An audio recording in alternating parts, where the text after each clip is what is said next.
අපි කාලෙන් කාලට එක එක දේවල් වෙනස් කරනවා නේද? ඒ වෙනස් කරපු දේවල් අතර ඔයාලා නිකමනවත් හිතුන්නේ නැද්ද? ඔයාගේ ආර්ථික රටාව වෙනස් කරගන්න.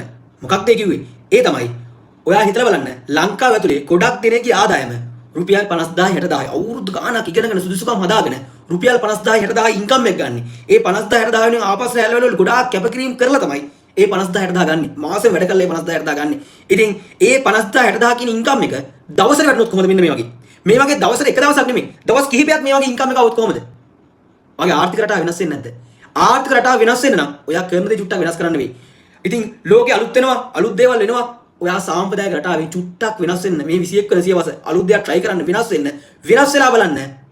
ඔයාගේ ආර්ථික රටාව වෙනස් වෙද්දී ඔයාගේ ලයිෆ් ස්ටයිල් එක, ඔයා කන බොන විදිය, ඔයා ගත කරන විදිය, ඔයා ආදරය කරන්නට සලකන විදිය මේ හැමදේම වෙනස් වෙන්න ගනි. ඔයාගේ එක වෙනසකින් ඒ නිසා බුද්ධිමත් වෙන්න, තීරණ ගන්න. මේ අලුත් ලෝකයක් අලුත් විදියට යන්නේ. ඒ වෙනස ඔයා හදාගත්තොත් ගොඩක් ඔයාගේ ජීවිතේ ගොඩාක් දේවල් වගේ ලස්සනට වෙනස් වෙයි.